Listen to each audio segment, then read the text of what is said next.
So let's dive into some bile. So bile, a lot of people just think of it as an aid in digestion, which it does do that, but we'll talk about why it can be the missing link in some other health issues that we have. So if you're a person that struggles with bloating, if you react to like healthy fats, has some stubborn hormonal issues, or you feel inflamed even though you're eating clean, it could be bile that's behind that. So we're going to talk about this fluid that your body makes every day, and it regulates our hormones. It helps regulate your microbiome, your metabolism, and it helps your detox pathways. And that's all bile. So bile is produced in our liver, and then it gets concentrated and stored in our gallbladder. So even if you have your gallbladder out, which a lot of people do, we still make bile. It's just not concentrated like it is when somebody has their gallbladder. So the gallbladder is where we store bile, and then it gets concentrated. So bile gets released into your small intestine when we eat, and it helps digest fats, and it helps the pH of your intestines as well, which we'll talk about in a second. And it's made of bile acids, cholesterol, phospholipids, and bilirubin mostly. So that bilirubin that we see on our labs, sometimes that can correlate with our bile and cholesterol. It's important in the making of our bile. So it's not just a waste, it's a regulatory signaling molecule. I draw this out for a lot of my patients. So when we eat, if you imagine your stomach, we get a bolus of food in our stomach, and then your stomach secretes hydrochloric acid to start breaking that stuff down, and we get what's called chyme. And then that goes into our small intestine. And so the pH within our stomach is very low. It's around 1.0, which is very acidic. And that's what we want. Our stomach can handle that. And then that food bolus goes into the small intestine, and the small intestines can't handle that pH level.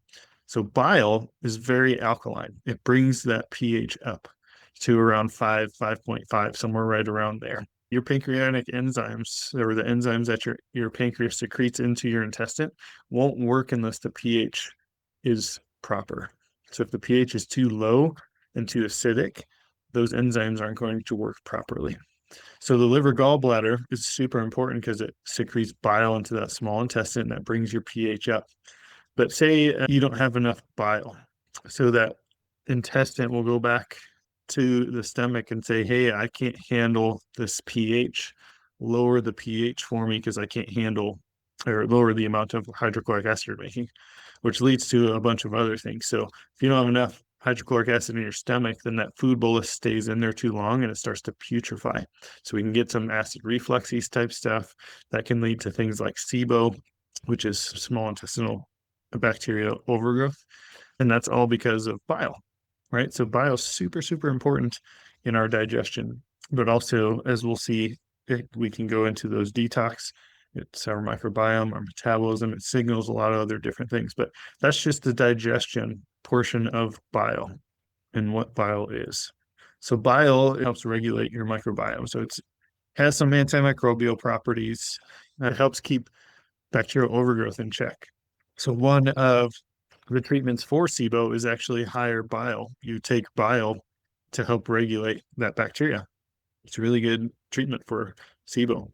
And then it shapes which species of those bacteria can survive in the small intestine. So bile is really important in regulating that microbiome. Low bile can contribute to SIBO, to bloating, to gas, to food sensitivities. So if we don't have enough bile within that intestine, it can lead to a lot of things downstream. And then bile acids help activate receptors within your intestine that help regulate your gut barrier, that integrity of the gut barrier. It's not the only thing, but bile is one of those regulators of that. So a lot of gut things that are going on, or bloaty type things, can just be as simple as a lack of bile. And then the deeper question could be, well, what's causing the lack of bile, right? So hormones are processed in our liver, they go to our liver, and then they get packaged in bile and then excreted in the stool. The same thing happens with a fat-soluble toxin. Fat-soluble toxin goes to the liver and gets packaged in bile and then excreted in the stool. So if bile sluggish, we get recirculation of toxins and hormones. So estrogen is one of those things. Thyroid hormone clearance alters. And then inflammation can increase when we don't have enough bile, or if bile becomes sluggish. So one of the things that I talk about with my patients too is constipation. bile is very energy expensive for our body to make. So it gets to the lower intestine and we reabsorb that and recirculate it so we don't have to make more. The problem is if there's something attached to that bile that is we want to go into the toilet, we don't want it to recirculate. And so that's one of the things that when we increase bile, our body's like, I have enough of this. I don't need to reabsorb it. I can let it go into the toilet. And so estrogen is one of those things, but mold and mycotoxins is a fat soluble toxin. So that means it has to bind to bile and go out through the stools. So if we have issues with heavy metals, indirectly can do that, but definitely mold and mycotoxins and some hormonal things as well. So we don't want any recirculation. And that can present in different ways. So PMS can do that, breast tenderness, acne, weight gain, thyroid instability can all be from a bile issue. And then we just got to remember that you cannot fix hormones without addressing your bile fold. That's super, super important. And then so toxin clearance, we kind of touched on this, but detox a lot of times is a drainage issue. That's one of the first things we talk about with our patients, right? Is we have to get you pooping because that's how toxins get out of the body. If you are constipated, we get reabsorption of that because of the bile, and then it recirculates, and then we get issues, symptomatology from that. So if we get constipated even for a day, what's in our intestine gets, a lot of it can be reuptaken, and then our liver has to process that again. So that happens with environmental chemicals, mold and mycotoxins, heavy metals indirectly, and then endotoxins, which are toxins that are made within the body. So if your bile gets stagnant, we recirculate that. If inflammation goes up, potentially we can recirculate that. And this will also lead to increased fatigue as well. So drainage, huge in that realm of things. So making sure the bile is supported. And we're going to talk about some of the things that we can do for that. So hormonal clearance, estrogen, and bile also can clear our toxins for us as well. All right, so bile and fat-soluble vitamins. In order to absorb our fat-soluble vitamins, so vitamin A, vitamin D, vitamin E, and vitamin K, we need bile. Without adequate bile, we don't get absorption of any of those vitamins. Your vitamin D absorption drops, the vitamin A conversion gets impaired, vitamin K transport is compromised, and then our omega-3 absorption decreases as well. This can show up as a weakened immunity because vitamin D and A and K all play a role in that. Poor thyroid signaling because vitamin D plays a huge role in thyroid signaling. Skin dryness, those fat-soluble vitamins are really good for skin. And then mood instability. That can also be just because of a liver issue as well. You can be supplementing with vitamin A, D, K and still not absorbing it. I've had this issue with some patients before. So we need to package those fat-soluble hormones in a micelle or bile to be absorbed. That's why we have at the office, we have micellized vitamin D because that's already surrounded in a fat cell to help it absorb better. And then metabolic signaling. So bile acids activate certain receptors within our gut that can influence insulin, that can influence glucose regulation. It can affect our energy expenditure and then mitochondrial function. So low bile, it can be associated with blood sugar instability as well. Bile is just a major metabolic regulator. It's not just a digestive fluid. And then let's talk about some signs of poor bile flow. Bloating after fatty meals is a huge one.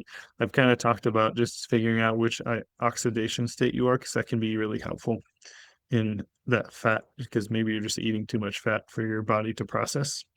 But if you have pale or floating stools, that's usually a sign of poor bile flow. Constipation, itchy skin, fatigue after eating, history of gallbladder being removed, right? So if you don't have a gallbladder, you can't concentrate that bile. Chronic estrogen dominance, and then chemical sensitivity. So many times we're not connecting the dots when it comes to some of these issues, that it could just be a bile issue here. So let's talk about how we can support our bile. First off, we can eat adequate healthy fats. So omega-6s and inflammatory fats can be inhibitive to the bile flow.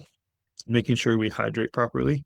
This is a big one. This is one of the basics that we can do every day, just making sure we drink enough water throughout the day. One of the best ways I like to do that is I drink 20 ounces of water as soon as I get up. That's like the first thing I do.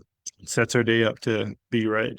For me, I try to hit around 100 ounces a day. I weigh around 200 pounds. So I try to get half my body weight in ounces per day.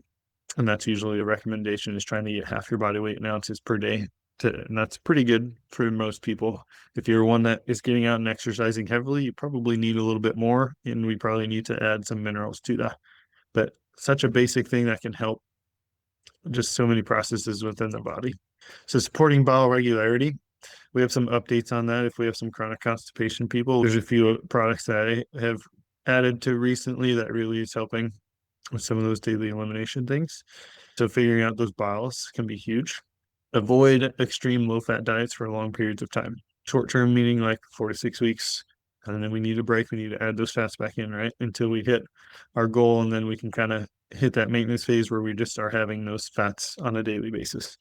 And then eating to support your body. Find what works for your body type. We all probably need some fats at some capacity. Some people will need higher amounts, some people will need lower amounts. So you have to experiment with that. One of the things that I tell people, if you're lethargic after your meal or tired after your meal, something in that meal wasn't right. So journaling and figuring out some of those meals. Was it too many carbohydrates at once? Was it too much fat? Was it too much protein? We just got to figure out what's going on. Was it a food sensitivity that you had in that meal? So finding out that diet and kind of dialing it in over time and figuring out what's best for you. And then supporting it, bitters, really good. Arugula, dandelion greens are bitter. Those bitters really help that bile flow. Lemon water before meals. Moving after eating is really good. Going on a 10-minute walk after you eat, really good. And then optimizing your protein intake. What's the best amount of protein for you? And do you need to eat a fattier cut of meat? Do you need to eat leaner protein? Experimenting to see what's best for you. And then kind of when appropriate, ox bile can be really great for people if you don't have a gallbladder, especially. TEDCA increases your amount of bile that you have, and that can be super great. The building blocks, supplementing with some of the building blocks like phosphatidylcholine can help with bile. Things like castor oil packs, just supporting the liver through a therapy like that. And then sauna, if your drainage isn't open, we need to get that drainage going. Sauna is one of those things I like for that. Castor oil packs are great for that too. So we never want to push our detox until we have our drainage pathways open, and bile is huge within that. We just want to make sure we have a way out of the body. So bile, it interconnects a lot of things, right? It helps with hormones, it helps with toxins, it helps with nutrient absorption, it helps with metabolic signaling. So if bile flow is impaired, there's a lot of downstream effects it can have. So if the river isn't flowing, the body cannot regulate, right? So that's one of the base things that we do. Make sure you're pooping, make sure our bile is intact and our liver is supported. And that can go a long way in supporting your body. Make sure that diet's kind of dialed in to support your bile. If you need to supplement with some things post-meal to start figuring out like, hey, I'm having some symptomatology after I eat. Maybe I try some ox bile with my meal, and that helps, or some TEDCA, or maybe you just need some building blocks like phosphatidylcholine before meals, and we can start seeing some of this bile open up.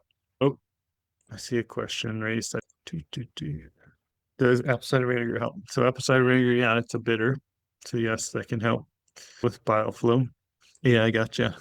So apple cider vinegar is technically a bitter. It can help with some bile flow. There are some things like the essential oil, wild orange, and we use something called Bitter X from Quicksilver. That works pretty well. Yeah, but just bitters in general can be helpful. Yeah, apple cider vinegar is one of those things that can help digestion. I would think in my book, apple cider vinegar is probably helping your stomach acid a little bit more so, but it is technically a bitter as well. All right, guys, you guys have a great Thursday, and we'll talk to you guys next week.